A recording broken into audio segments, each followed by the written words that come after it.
Sepanjang 5 bulan Dabuh dalam kurungan kepasung kayu. Dia hanya tersengih-sengih sahaja setiap kali Dukun Soot datang.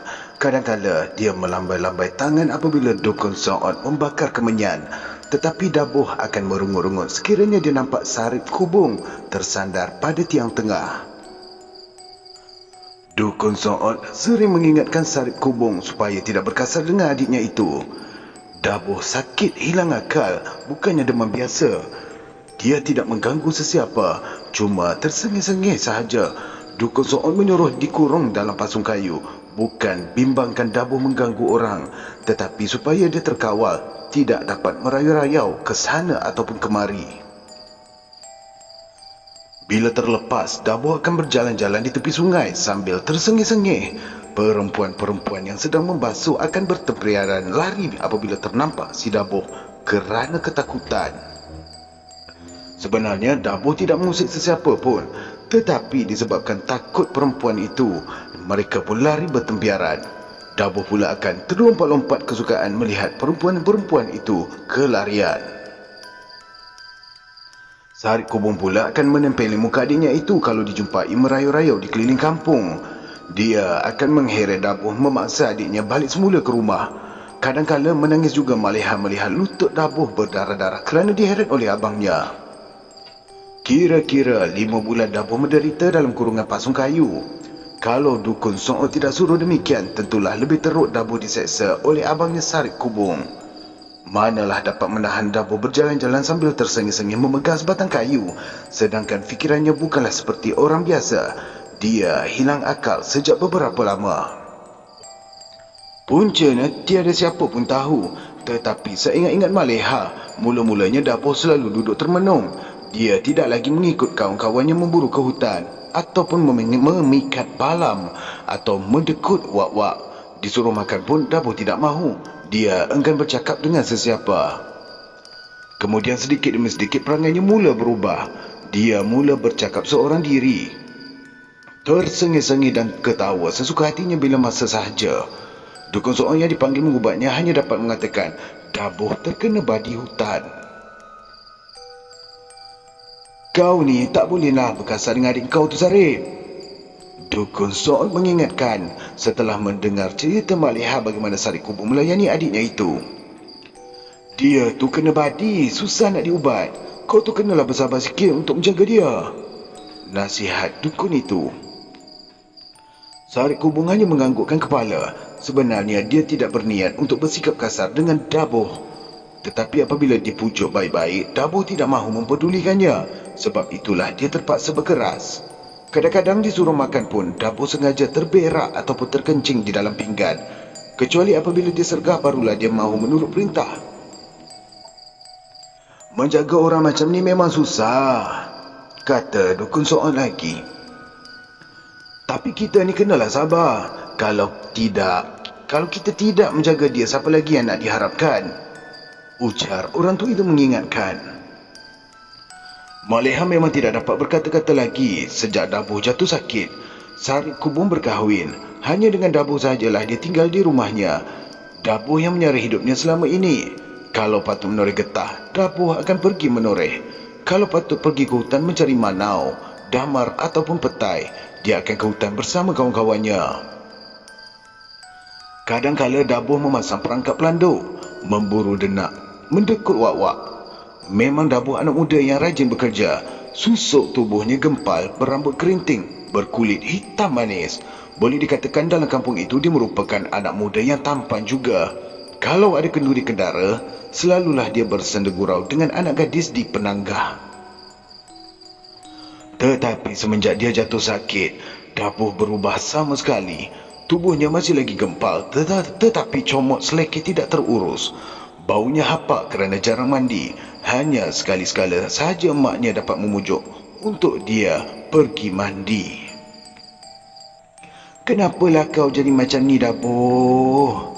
Rintih Maleha bila sekali-sekala dia tidak dapat menahan perasaan terharunya melihat keadaan anak-anaknya itu. Dabuh hanya tersengih-sengih melihat emaknya menangis merintih-rintih. Kadang-kala dia menggaru-garu belakang dengan menggosokkannya ke dinding. atau dia berjalan berlegar-legar di dalam kandang kayu yang dibuat berpasung itu, Dabu tidak akan menyahut apa-apa kalau emaknya merintih-rintih di hadapannya. Nasib kau lah, Dabu. Kalau pendek umur emak, macam manalah engkau, Dabu? Mak Leha menahan kesedihan yang mengganggu jiwanya. Dabu hanya tersengih-sengih. Dia tidak peduli emaknya merintih-rintih terseduh di hadapannya.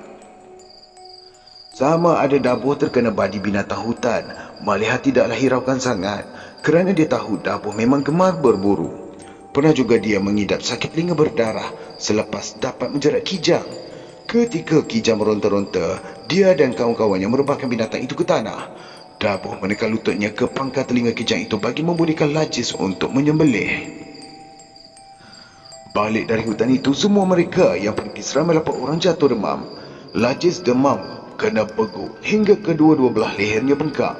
Mak Jol pula yang memegangkan kaki pula kena bisul pada betis sampai sebulan.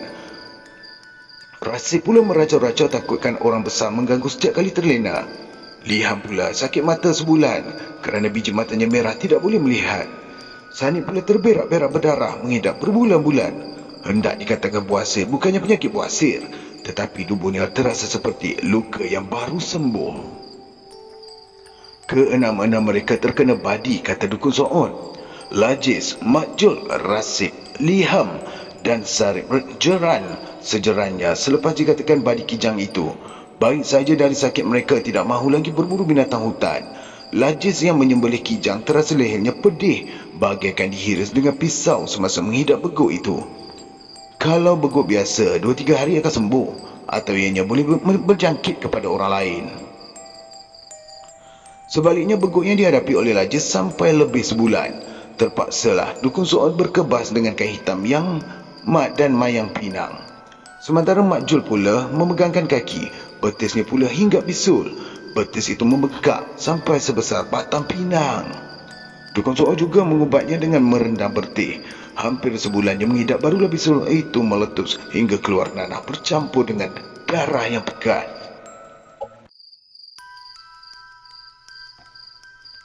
Rasib cuma duduk sahaja di atas badan kijang yang sudah rebah ke tanah. Dia tidak melakukan apa-apa. Tetapi apabila balik ke rumah, dia kena demam panas seluruh badan. Setiap malam dia merepek meracau-racau takutkan orang besar datang mencekik lehernya. Sementara Liham pula kerana mahu cepat, dia menerpa hingga pahanya menghimpit bahagian mata kijang. Mungkin itulah sebabnya dia mengidap penyakit mata sebulan lebih. Matanya merah tidak boleh celik kalau berdepan dengan cahaya. Apabila bangun pagi, kedua pelupuk matanya seperti kena gam melekat tidak boleh dibuka. Terpaksa pula dibasuh dengan air embun. Kadang-kala mata itu pedih seperti dibubur pasir. Sanib yang melompat ke atas perut kijang itu berdiri dan menginjak-injak supaya binatang itu tidak dapat berbuat apa-apa. Terkena pula sakit terberak-berak berdarah. Semuanya berubat kepada Dukun So'on. Mengikut cerita, Dukun So'on memang mereka terkena badi kijang. Begitu jugalah si Dabuh yang menghimpit pangkal telinga kijang itu dengan kepala lututnya, menyebabkan telinganya berdarah. Dia merasa menggelegak macam dimasuki lipas. Bila disumbat dengan kapas, didapati kapas itu berdarah. Binatang hutan ada gembala. Kalau tak tahu permainan gembalanya, nanti kita yang musnah. Dukun So'on mengingatkan mereka supaya jangan lagi berburu binatang hutan. Yang kuat padinya tu, burung puyuh. Jelas Dukun So'on menasihati anak muda yang gairah memburu itu. Yang keduanya pula ayam denak. Yang ketiga rusa. Dan yang keempat kijang. Nasib baiklah awak semua ni terkena badi kijang. Masih boleh ditolong. Beritahunya macam memberi amaran. Lajis, Mak Jul, Rasib, Liham dan Sanib memang tidak berani lagi sebut perkara memburu di hutan. Tetapi Dabuh tetap juga berdegil. Dia tidak mengalah walaupun dilarang oleh Dukun So'on. Kalau kawan-kawannya tidak mahu ke hutan, dia pergi berseorangan sahaja. Dia akan memasang jerat di tempat biasa dipasangnya. Tidak lama selepas itulah dia selalu duduk termenung tidak ketahuan. Akhirnya berubah menjadi seperti sekarang ini. Dia merayau-rayau ke merata kampung dengan membawa sebatang kayu. Di mana ada pokok dia berhenti, lantas bersandar melepaskan penat. Kadang-kadang dia bercakap seorang diri, tidak tentu biji butir. Bila terserempak dengan sarip kubung, dia akan berlari terencut-encut ketakutan. Abangnya akan menyergah dia, menyuruh balik ke rumah. Tetapi Dabu tidak mahu balik ke rumah. Dia akan lari ke mana sahaja ikut suka hatinya. Mahu tidak mahu terpaksalah sarip kubung berkasar mengeretnya balik ke rumah. Tetapi selepas dikurung dalam pasung kayu, tidak payah lagi sarip kubung mengawasi adiknya merayu-rayu ke sekeliling kampung. Dia hanya datang menjengah waktu hendak makan tengah hari atau malam. Mana tahu kalau Dabu mengencing dan memberakkan makanannya, kemudian dibancuh-bancuh sebelum dimakan. Emaknya memang sudah tidak berupaya lagi mahu menjaganya. Orang tua itu mudah menangis melihat perangai anaknya yang berubah sama sekali dari perangai biasanya. Dari seorang anak muda yang tampan, dia sudah menjadi hodoh kerana tidak terurus lagi pakaiannya. Beberapa lama menderita, Dabu pun meninggal dunia secara mengejut. Ketika ditemui oleh maknya, Dabu tertungging dengan tubuhnya tersandar pada palang kayu pasung. Mulutnya berdarah dan matanya terbeliak. Kematian Dabu itu seolah-olah terlepaslah beban Maleha menjaga anaknya yang sakit hilang akal itu. Dukun Soon hanya menggeleng-gelengkan kepala melihat keadaan Dabu kerana dia tidak berupaya untuk menyelamatkan anak muda itu. Inilah sakit badi binatang hutan, keluh Dukun Soon sewaktu jenazah Dabu dibawa ke kubur. Dia ni memang degil, sarip kubung menjelaskan. Sudah dilarang jangan pergi mencari barang hutan, dia pergi juga. Tengoklah Jis, Makjul, Liham, Sanib, Rasib semua dengar nasihat. Kan dah selamat, ujarnya seolah-olah menyesali sikap adiknya itu. Badi apalah agak-agaknya ya Tok Dukun. Lajis mahu tahu tentang peristiwa malang yang menimpa kawan baiknya itu. Entahlah, dia menggelengkan kepala. Tak tahulah pula binatang apa, tetapi biasanya yang keras macam ni ayam denak ataupun rusa, kata Dukun Soon mengagak-ngagak. Boleh jadi ayam denak kot, Mak Jul menyampung. Mana engkau tahu? Soal Ajis macam terkejut mendengar cerita baru dari Mak Jul itu. Ada dia cakap dekat aku. Jelas Mak Jul mengingatkan balik cerita Dabu sebelum kawannya itu jatuh sakit. Semasa memasang jerat di satu kawasan lapang, dia telah dapat menjerat seekor bapak denak. Ketika dia mahu cepat menyerbu ke tempat jerat itu terpasang, takut ayam denak itu terlepas. Seekor ular hitam melintas di hadapannya menyebabkan dia tersentak. Dabu ni terkejut melihat ular melintas cepat di hadapannya, kemudian hilang ke dalam belukar puar. Dia terpaksa membiarkan ular tersebut melintas, barulah dia mengejar jeratnya yang sudah mengena. Dalam keadaan kelang kabut itu, dia tidak nampak ke mana perginya ayam denak yang terkena jerat itu. Tetapi di hadapannya berdiri seorang lelaki tua berpakaian serba hitam. Lelaki tua itu mengelek ayam denak yang terkena jerat tadi. Kenapa yang kau jerat ayam Aki? Tanya orang tua itu ramah. Tidak, saya jerat ayam denak, sahut Dabu, kerana ayam yang dikelek oleh lelaki itu bukan ayam denak, tetapi ayam kampung biasa. Ayam Aki selalu mengekas di sini. Mana ada ayam denak dekat sini? Jelas orang tua itu lagi. Dabu heran juga kerana selama ini dia tidak pernah melihat lelaki berkenaan. Tetapi dari raut wajahnya orang tua itu sangatlah ramah dan baik hati. Dia tidak memarahi Dabu, walaupun ayamnya terkena jerat si Dabu. Tak ada pun ayam denak dekat sini. Semuanya ayam Aki yang mengekas kat sini, ujarnya lagi sambil menunjukkan ke arah pondoknya di bawah bukit. Bertambah heran Dabu kerana selama ini tidak pernah dia melihat ada pondok di situ. Kalau mahu dikatakan dia tersesat, tidak ada tanda-tanda dia tersesat. Kawasan tersebut sudah biasa sangat kepadanya. Malah tempat dia menjerat jerat denak itu pun sudah kerap kali dipasangkan jerat. Jangan pasang jerat lagi di sini ya, nanti terkena lagi ayam Aki. Orang tua itu mengingatkan dia. Aki nak jual ayam tu. Kalau tak jual ayam, siapa nak belikan beras Aki? Ujarnya menasihatkan Dabu. Dabu mengangguk. Dia pun berasa bersalah pada kali itu. Boleh jadi juga dia tersesat. Dari tempat biasa dia memasang jerat. Kadang-kadang kawasan pinggir hutan itu sama sahaja. Apabila melepasi satu bukit, maka akan sampai ke kampung lain pula. Manalah dikenal dengan orang-orang di kampung lain, terutamanya dengan orang-orang tua. Maaflah Ki, sahut Dabu kesal. Saya tak sangka pula tempat ni dekat dengan rumah Ki. Lain kali saya tak datang lagi lah. Dia memberi jaminan tidak akan memasang jerat di situ lagi. Eloklah tu. Ayam Aki memang mengekas dekat sini selalunya. Nanti terkena pula ayam nenek lagi. Ujarnya tersenyum sambil mengelek ayamnya dibawa balik.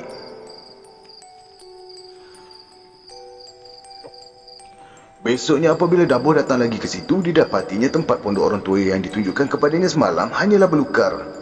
Bulu ayam yang reras kerana menggelupur semasa terkena jeratnya juga memang bulu ayam dena. Inilah puncanya Dabuh meradang, seolah-olah dipermainkan oleh orang tua itu. Dia telah mengambil ketul-ketul batu membandingkan ke arah belukar terberau yang dilihatnya ada pondok. Betul-betul meradang benar hati Dabuh kerana jeratnya yang sudah mengena, tetapi ditipu oleh orang tua berkenaan. Dabuh masih berpegang kuat bahawa tidak ada badi pada ayam dena. Sebaliknya, dia telah ditipu oleh orang tua yang dilihatnya semalam. Kepada Mak Jul dia menceritakan apa yang dilihatnya. Sejak itulah dia selalu termenung kerana teringatkan peristiwa bertemu dengan orang tersebut.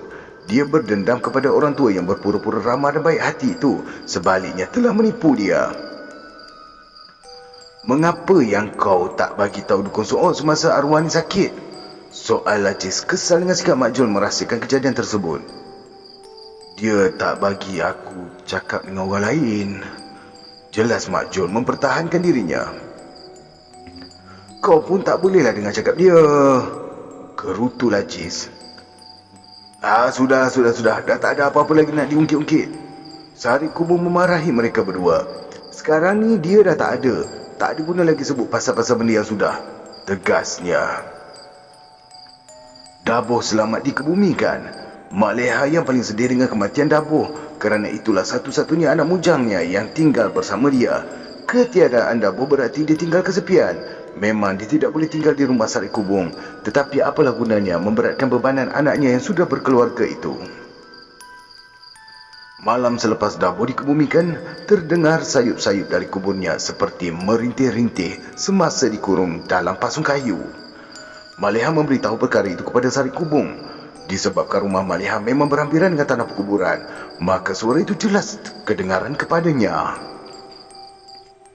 Pada malam yang kedua, Sarip Kubung bersama dengan Lajiz dan Mak Jul datang melihat kubur itu setelah dukun Soot menyuruhnya membacakan Yasin di atas kubur.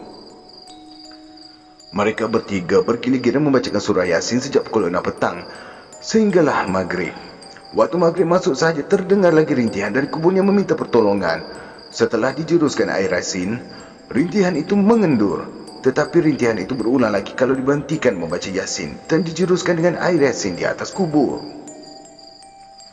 Hingga hampir masuk waktu Isyak, rintihan itu tidak kedengaran lagi. Mereka bertiga pun balik ke rumah kerana dukun Soot menyuruh mereka mengulangi sehingga 7 malam. Disebabkan tidak ada lagi rintihan dari kubur Dabuh, mereka mengambil keputusan untuk balik. Malam esoknya akan diulangi lagi membaca Yasin. Sampai sahaja di rumah Sarip Kubung mendapati isterinya si Jibah tidak sedarkan diri pula. Kelam kabut dia kerana tidak satu bala datang menimpa. Baru saja kematian adik, isterinya pula yang sakit.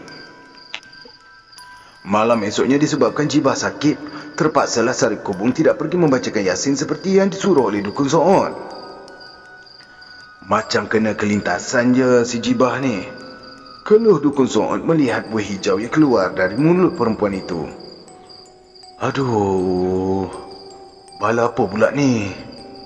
Sarip Kubung mengertak bibir mengenangkan nasib malang yang menimpa dirinya itu.